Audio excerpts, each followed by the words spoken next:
Good afternoon and welcome to the inaugural Family Virtual Learning Series with the Cato College of Education. Today's event is sponsored by the UNC Charlotte Alumni Association, and we are very excited that you are joining us this afternoon. We are going to be recording this session, and we will be providing all the registrants with not only a copy of the presentation, but a copy of the recording as well. We are going to be monitoring the chat throughout, so please feel free to drop comments in the chat or ask questions using the chat feature. My name is Misty Hathcock. I am an alumna of the Cato College of Education, and I'm also a Director of New Teacher Support and Alumni Affairs in the College of Education. I'll be serving as your facilitator and moderator for today's panel. I'm so excited to introduce our exceptional panelists that we have today, who are first and foremost parents of school-age children in CMS and local charter schools. They are all former classroom teachers. They are all employees of the Cato College of Education, and they provide support to faculty members and classroom teachers as well. Our first panelist is Busola Stackhouse. Busola, say hello. Good afternoon, everybody. Hope you all are doing well. Busola is an instructional coach with the North Carolina New Teacher Support Program. Our second panelist today is Maghan Kirschner. Hi, good evening, everybody. So glad to be here with you.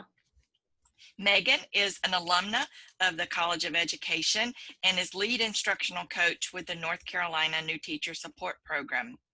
And our third panelist is Dr. Beth Oyarzum. Beth? Hi, everybody. Nice to be with you today. Beth is a clinical assistant professor in the Educational Leadership Department in the College of Education and is program director of Learning Design and Technology in the college. So as we start, the question, what is the Family Virtual Learning Series? It is a series of panels in response to numerous requests that we receive from parents asking for help to support their children with remote learning. Each of the panelists will provide tips and strategies for supporting P-12 students with remote learning at home. At the time of registration, you had a chance to submit questions, which our panelists will address, and then if time permits, questions will be taken at the end of the session. Again, feel free to use the chat if you have questions or make comments at any time as well. You know, one of the things that we all know is that as parents, you are your child's first teacher, and home is your child's first classroom. You shape your child's social, emotional, and physical development so he or she can thrive at school and beyond. We know from research that engaged parents are a key factor in helping students and schools succeed.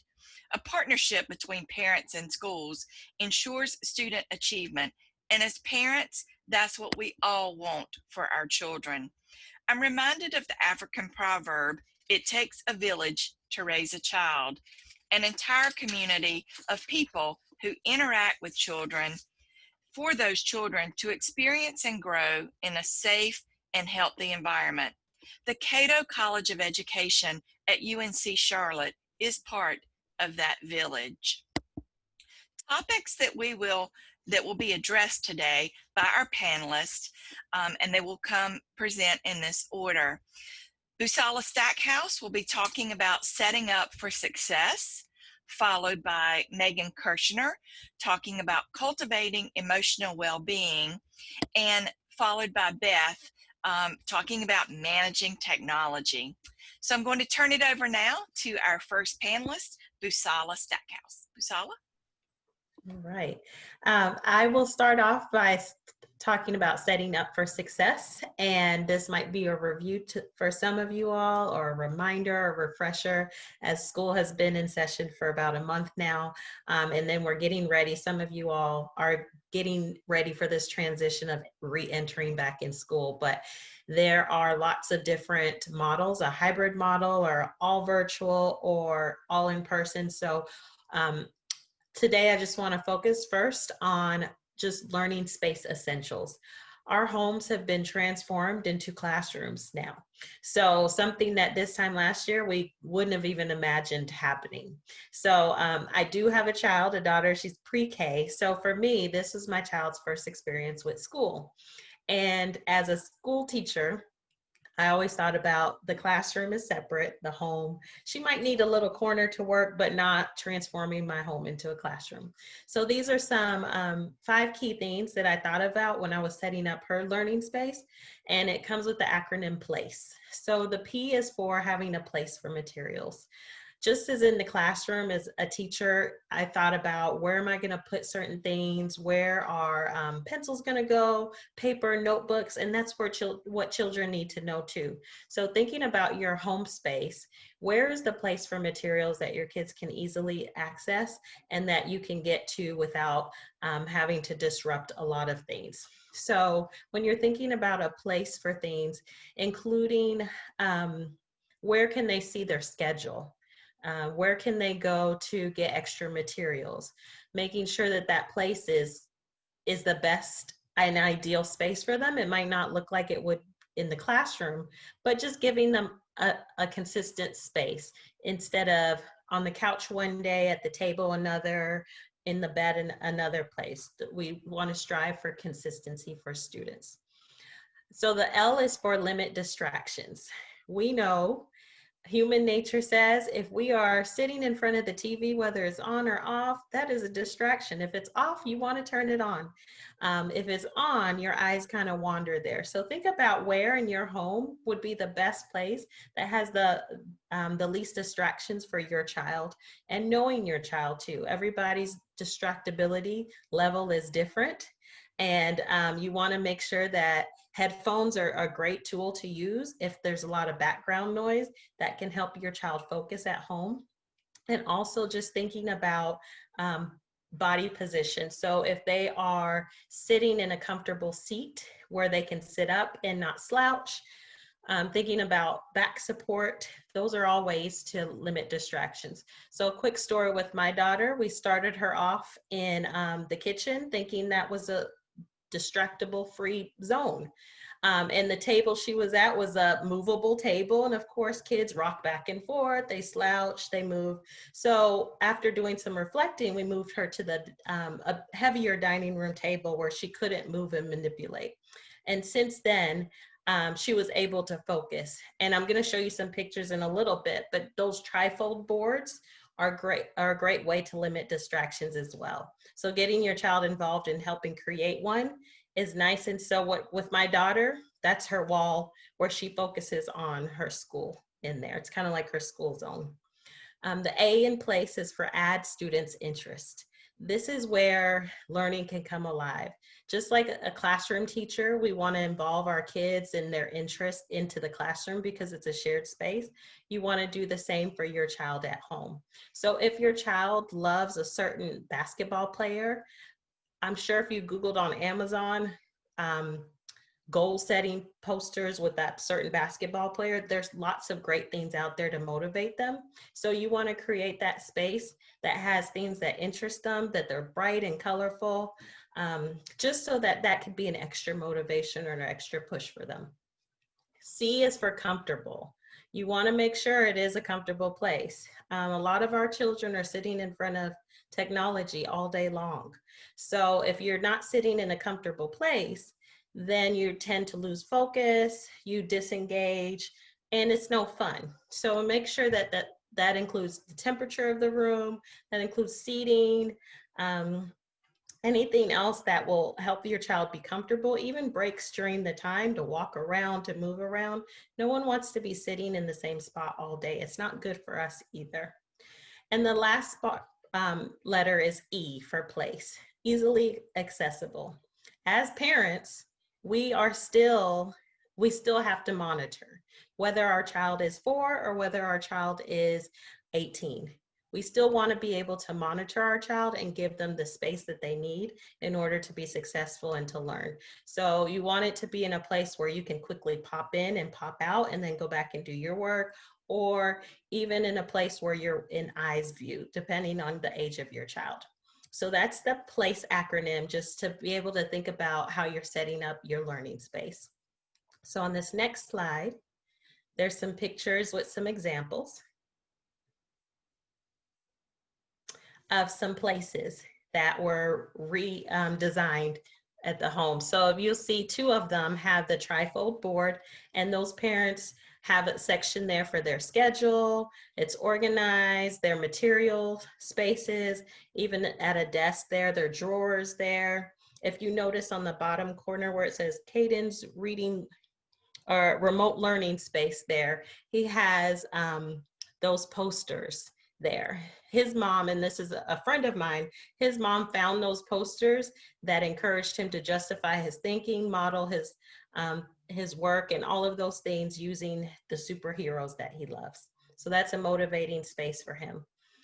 Whatever it looks like, it just needs to be a place where your child can learn and focus. So just thinking about those things in place. It doesn't have to look just like these, but whatever the learning space is, if you keep those PLACE acronyms in mind, then you'll be set up for success for the year. This next slide I'm going to share was found off of edublogs.com. And I thought these were great tips for helping, for kind of juggling that work-home life balance. And as a lot of you all are educators also working from home and monitoring your children, it's key to remember these 8 tips. So the first thing is about creating a flexible schedule. Flexibility is our key now. One day looks totally different than another day, but just being mindful of it's okay if things change in the moment. Things will not always look the same. So just be flexible with yourself, give yourself grace as well. Avoid multitasking. If you're there and you're present and you're helping your child, try to not think about all the millions of other things you have to do. Your child really needs you there to be present, to be able to help them problem solve or troubleshoot at any time.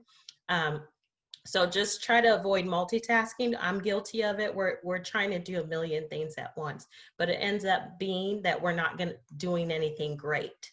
So just keep that in mind. Number 3, just use focused screen time. There's a lot of temptations to just kind of get on your computer and play, but now that kids are getting more screen time with instruction-wise, we want to just think about limiting that time and also providing them those little pockets of leisure time, but not to let it get carried away.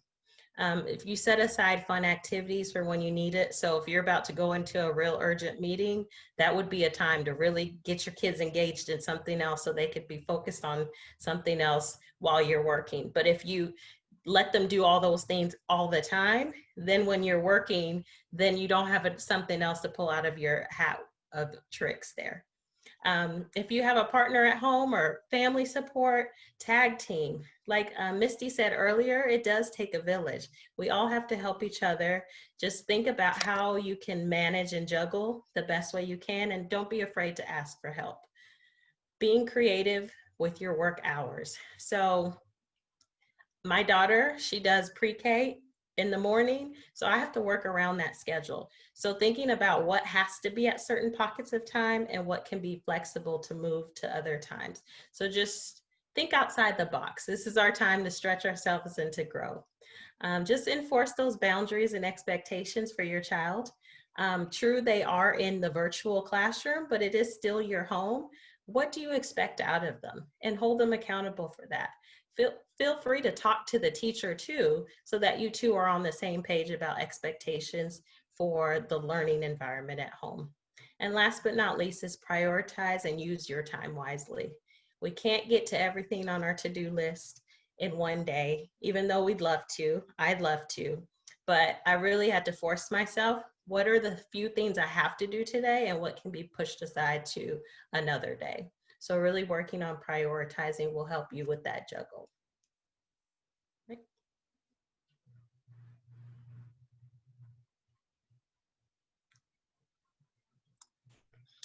All right, so my name is Maghan Kirschner, and I am going to talk about cultivating emotional well-being with our students. And I am starting this off speaking from the lens of a parent of a 6.5-year-old going on 17 with her attitude and what we've experienced in this virtual space. It's been pleasant, I tell you.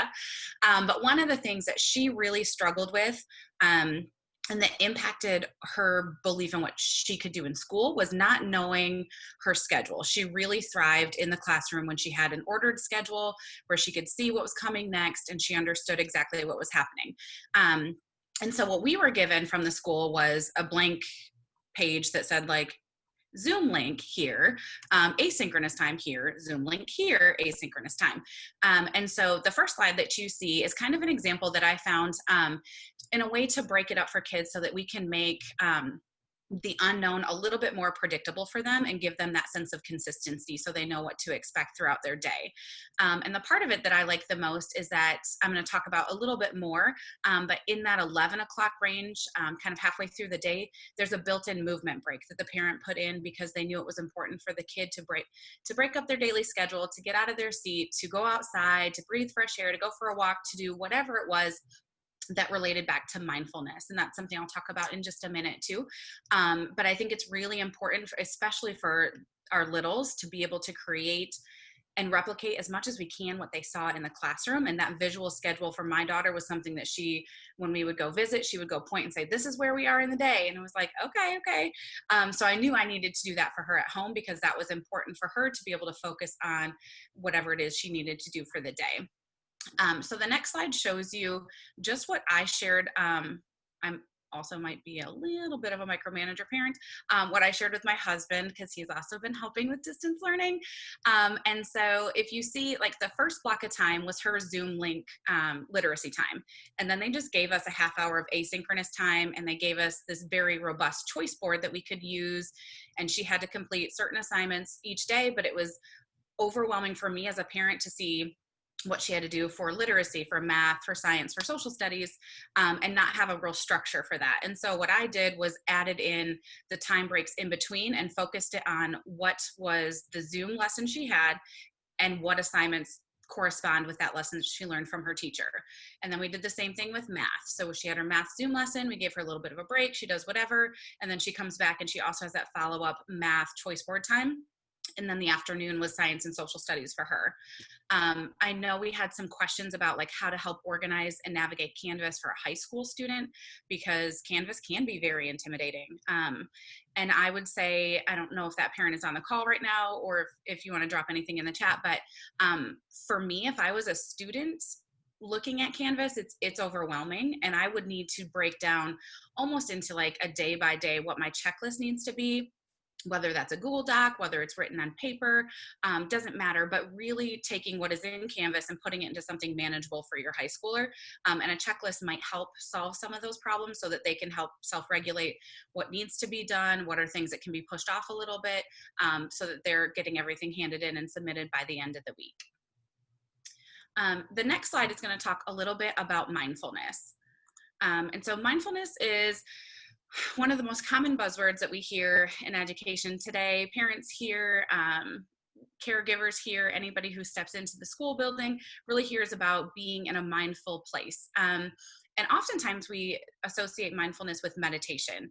And so what I want to talk to you about a little bit tonight is that there's a lot more to mindfulness than just the breathing techniques and just the meditation that can help be incorporated into your daily practices with your kids to really get to that social emotional learning for them, really help them adapt to this ever-changing environment that we have, whether it is shifting from a completely virtual world back into a hybrid world, or whether it is staying virtual through, January as of now, just depending on the school districts that you're in. But mindfulness is really about focusing on our environment around us. What upsets us, what frustrates us, what makes us happy, and how is our body responding to those things, and noticing what stressors we have so that we know how to cope and adapt with those things. And I think that's something that's really important for our kids to hear, but also for our parents to hear. We're doing a lot more things than we ever thought we would ever have to do. And it is really tough. There are times where I had to walk out of the room when I was teaching a first grader math because I was like, I don't know how else to explain that a 10 frame is 10 ones. Like, I don't know what else to say to you. And so I needed to take a break because I didn't know how to reach her in that way. But she also didn't know how to explain to me that she was frustrated as well. And so some of the things that we've really worked on as a family right now is figuring out how to, when we know we're getting stressed out, we know that math is a stressor for us, how are we handling that? So Misty, if you want to go to the next slide.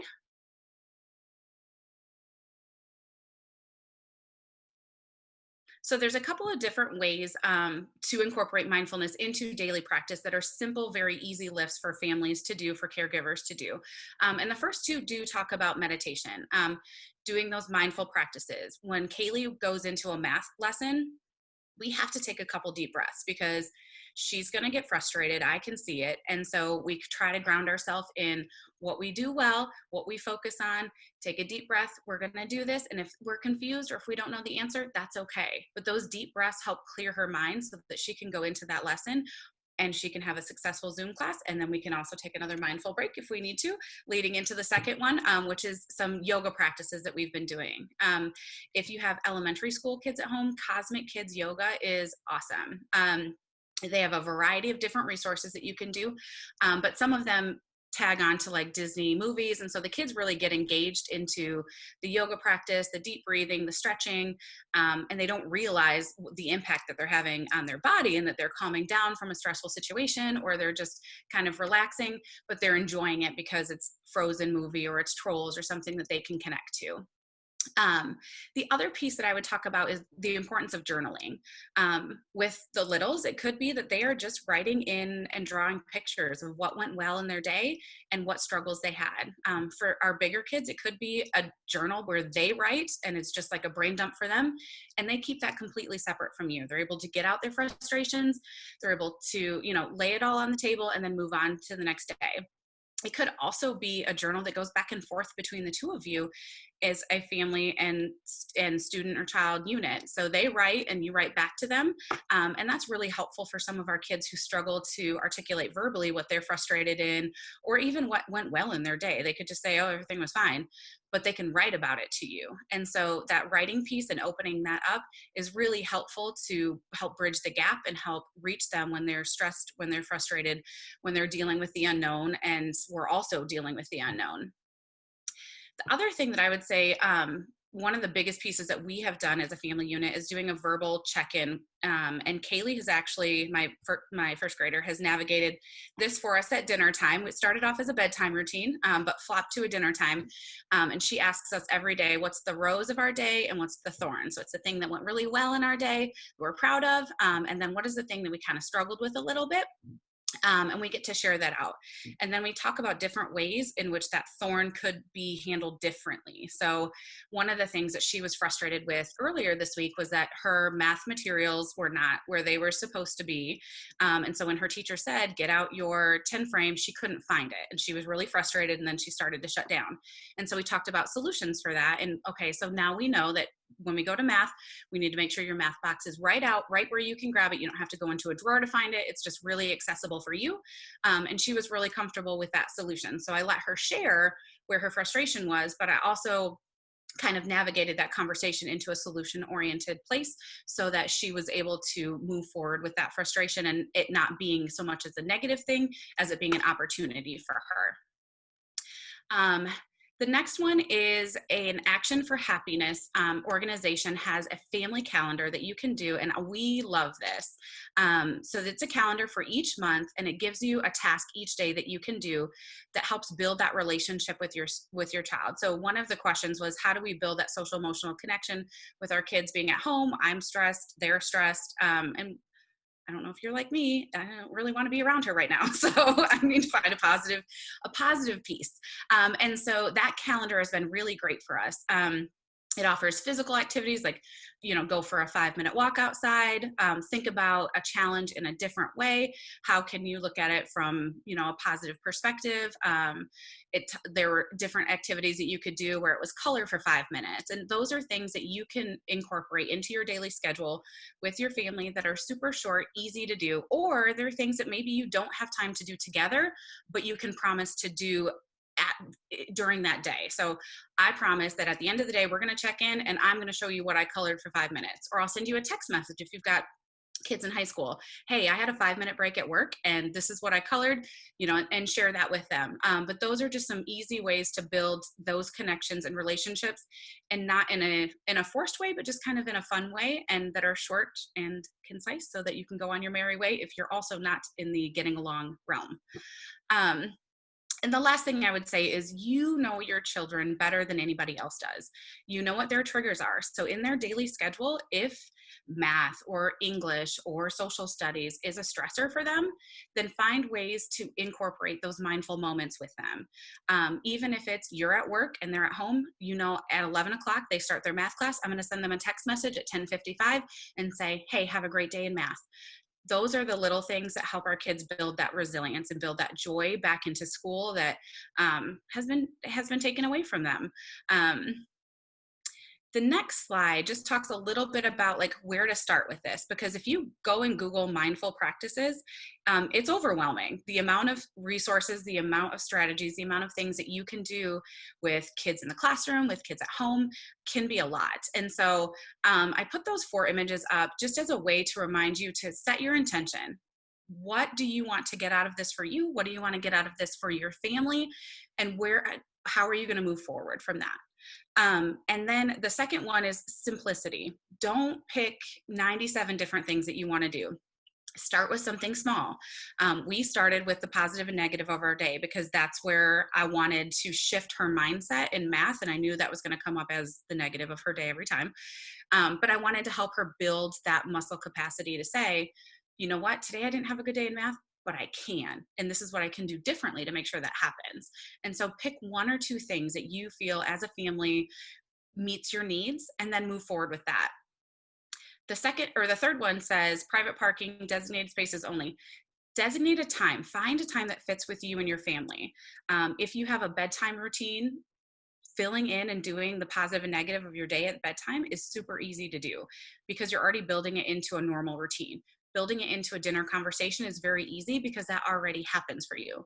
If there's something else, if you check in with your student every day at 4:30 on your way home and they're going to practice or they're doing whatever, build those things into already existing routines, because that is what takes something from an initiative to it, making it a habit.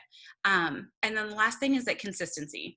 Be as consistent as you can. Whatever you commit to, try to do for 21 days, because that's what they say helps make a habit. And so being consistent in that area, picking your intention and moving forward with it is what's really going to help drive your kids forward and drive you forward. And my hats are off to you. This is a really tough time to navigate, and we really just appreciate you guys joining in and asking us questions and for us trying to help problem solve with you. The last slide has a couple of resources. The first 2 are calming apps, like meditation apps. You might be familiar with them. The middle one is one that I have never seen before, and it's geared specifically towards teenagers with anxiety and stress and helping them navigate. It's got lots of different activities that they can do and resources for families, but also for our teens that are struggling in this kind of in-between time. And then the fourth one is just different mindful books that you can read with your kids. Most of them are geared towards elementary school, but I wanted to link it in just as a way for you to think about different ways that you can approach different things that you can bring in to your family routines.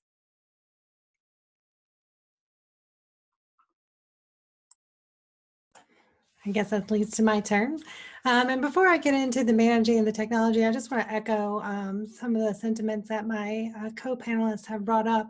I'm the parent of a 4th grader daughter, and for integrating activities that she enjoys, we've started to integrate some family activities that also coincide with some of her science. We've started gardening and cooking together, so using the food to grow the food and then cook the food. And it's been really a mindful experience for all of us. We have all learned from it. And so partnering together to learn something, it has been a lot of fun to do with her. And with the space, I did set up a that was, she really wanted it to mimic school as much as possible. So we set up like a little rocking chair with a rug and a little whiteboard, and I write the date and the schedule on the whiteboard, you know, and next to her desk. And so she does have the space, and she hangs her art on and around the walls. And so it does personalize that space. So I appreciate all of your suggestions, and it's reaffirming to hear that some of the things I'm doing is what you suggested. So thank you so much. And then with the managing of the tech, you know, we here, even though myself and my husband both work in technology, he's a programmer and I teach fully online, we still had a lot of technology issues, you know, on the start of this remote learning. And so these are some of the tips and tricks that we have incorporated to help manage that in our household. The first off is there's so many logins. And so the first thing that we ended up doing was creating just a login, what I call a cheat sheet, and then putting it right next to the desk. And so I can't get in stopped as much, you know, so she has everything listed right there next to the computer. Sometimes in the morning, I will go in while she's eating breakfast and log everything in for her, so she doesn't have to manage all of that on her own, just because it can be a little bit overwhelming because there's 17 different passwords to 6, you know, all the different tools. So then that way she just has to come into the space and start working with her day. The other thing is grouping bookmarks. I don't know if you're aware, but in Chrome, at least, you can, in your bookmarks, create folders and then put things within those folders. And then if you navigate to them and right click, you can say open all bookmarks in this folder, and they all open it with the one click. And so you could have a folder for math, a folder for social studies, a folder for, and so that opens up those 5 tabs, you know, simultaneously without having to do each one individually. And that's been a nice time saver for us. The other thing is tracking. I try to track all of her progress. And so I've downloaded all of the apps to my phone, and I've logged in as her on my phone. So I can check PowerSchool, I can check Canvas, you know, just sitting on the couch in the evening and make sure everything has been submitted and completed. And so we can have that conversation. Oh, the other thing that just came to mind, we also do at dinner, a high-low-ha is what we call it. It's a little bit different, but it's the same. So a high moment, a low moment, and a ha moment of the day. But we can discuss that, making sure that everything has been submitted or completed.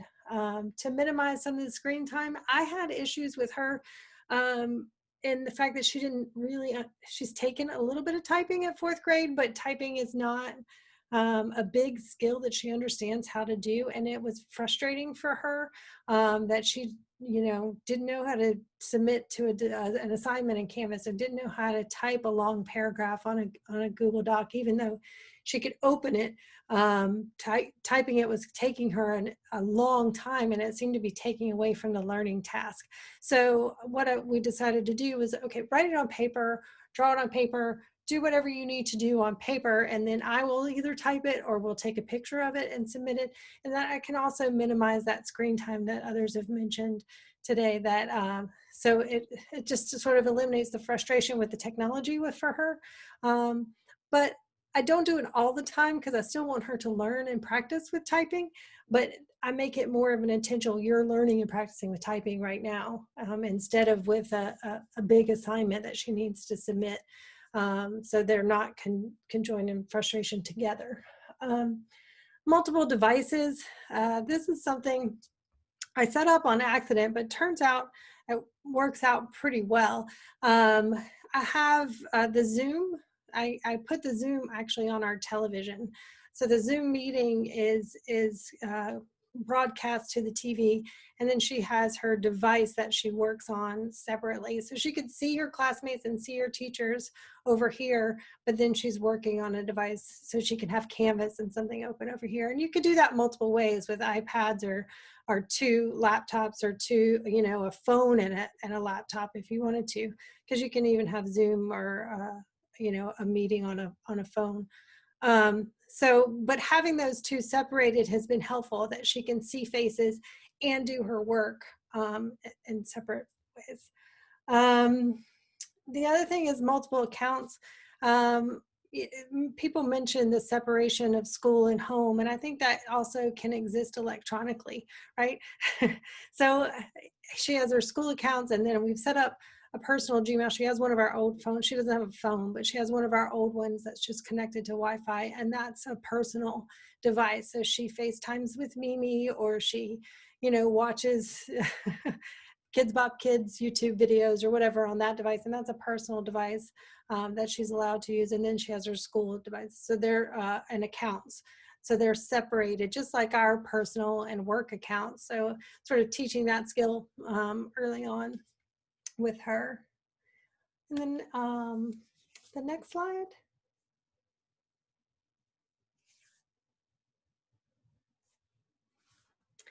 The other thing is using parent controls in private browsers. All devices have different types of parent controls, like if she tries to install something or goes to a site that she's not supposed to be on, that we get some email notifications. And when we share the resources with you at the end, you'll see the websites to go for different devices to look at the parental controls. All browsers also have a version of a private browser that's not recording their browsing history. And this is just for security purposes. You may want to have them use the incognito browser, is what it's called in Chrome, but other browsers have them too. So they're not tracking where the student is going on the web. Lighting and sound. And this is just a little one, but I've noticed a lot of the Zoom meetings that my daughter is in, that students, you can't really see them very well. And it's helpful to be able to see their faces. And so in order to best do, and somebody mentioned earlier that the headphones is great for sound, especially when multiple people in the house are having meetings. But the best way to be able to see people's faces well in a Zoom meeting is to light from the front. So if you saw those trifold board pictures, imagine having a lamp there right behind the laptop. So the lighting from the front instead of a window or something behind, because if you're backlit, that's what causes a really dark face. And it's nice for the teachers to be able to see each other and the students to be able to see each other's faces in the Zoom. And like you said before, the headphones are really nice for sound. We have 3 people in Zoom meetings going all the time. And that is why we bought the Wi-Fi boosters initially, with all 3 of us doing meetings in the house. Our Wi-Fi was having a lot of issues. We were getting kicked out of meetings. And so we got these Wi-Fi boosters, and I think there's some at various costs, but we got 2 of them. So one for my station and one for my daughter's station, and that's really helped. We haven't gotten kicked out of any meetings since then. So if that's an option, that's been really helpful for us. And then troubleshooting, teaching the skills to the kids, troubleshooting skills is helpful, but also as parents, it's nice to know. First thing to do is to try again. Second thing to do is, if it's a Wi-Fi related issue, to turn the Wi-Fi off, turn it back on. And then the next, log in again, log out, log in if possible. Clear out the browser history. That one is a big one that it causes a lot of problems that people don't think about doing, just clearing the browser history. Reboot or try a different device, and always Google the problem. Even all of us in tech, that's what we do. We Google it. If you Google the exact error message you're getting, you'll find a lot of advice. And then lastly, to seek assistance if none of the above is working. And the teachers and the principals I've noticed that I've been working with through our school have been very receptive to technology issues and been very flexible, which has been nice, because I know there's been a lot not just in our household, but everybody's household. Next slide. And the last thing that I wanted to share is our resources, and you can use the phone to scan that with your phone, or you could copy down the URL, but we'll be sharing these slides as well so you can have access to it. But this is what we're calling a living document, where we're collecting resources to help parents and guardians with K-12 remote learners at home. And the program that I direct is full of master's students that are teaching, currently teaching. So they helped me build this resource initially, and then we invited the panelists to add resources. And now we are going to invite you to add resources as well. So we want to be able to gather enough resources that people are actually using, that have been vetted by our community, and share those. And that's where we are doing that here. And if you click on the document, you'll see there's a bit.ly link at the top that says got a resource that you want to share, and you can click on that link and add it, and then I'll add it to the main document. But some of the things that I described for the tech issues, there are links within that document to take you to instructions. There's also, if you can open the document, Misty? Articles that contain tips and tricks for parents. There's information for virtual tutoring. There's information for students with special needs at home. And there's parent guides to different technology tools. So there's lots of information here, and we invite you to share anything that you would like to see included in that as well.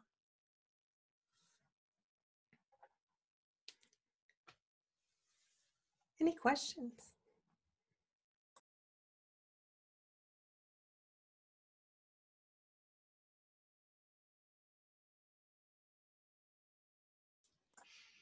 So we've come to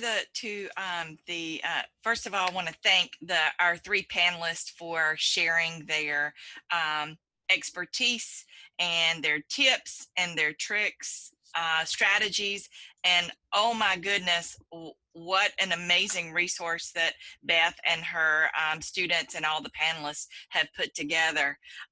So we do have a few minutes that we could address any questions that for the panelists. If any of our attendees, participants have any questions and you would like to either drop them in the chat, or if you would like to open up your mic and ask a question, our panelists can respond.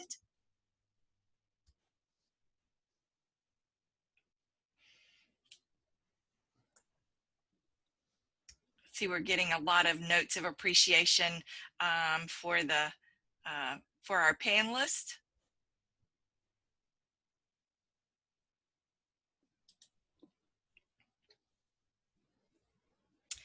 I do want to make you aware of our upcoming panels that we're going to be having. We're having one each week during the month of October. Next week's panel will focus on students with special needs and strategies to support them with remote learning. On October 21st, tips and strategies to support English language learners with remote learning. And on October 28th, tips and strategies to support those early childhood, pre-K, K, first and second grade. Down at the bottom is the link to register for the Family Virtual Learning Series. So these are our virtual learning series for the month of October. We also, I'm excited to announce 2 new panels that we're having in the month of November. Our counseling department in the Cato College of Education will be offering sessions on mental health and wellness and self-care. So we'll have 2 panels in November. They are going to be on Wednesday afternoons as well. One will be on the 11th and the other on the 18th. I don't know which, they haven't decided which one is first yet. So again, you'll see the registration link at the bottom of the screen. I do want to thank you all for attending today. Thank you for being part of our inaugural Family Virtual Learning Series. If you would like to reach out to any of the 3 panelists, I've included their email addresses there. I want to again thank Busola, Maghan, and Beth for your time and sharing of your experiences as parents supporting your child at with remote learning at home, and sharing your tips and strategies. Again, we will be sharing we will follow up the presentation today with a survey to provide some feedback to us, a brief survey, just a few questions. We'll also provide you with the link to the recording and the link to the PowerPoint or the slide deck, where you can access the resource document that Beth talked about, as well as the resources that the panelists had linked on their slides as well. So again, thank you all for attending, and we hope you have a great afternoon, and take care, be well, be safe.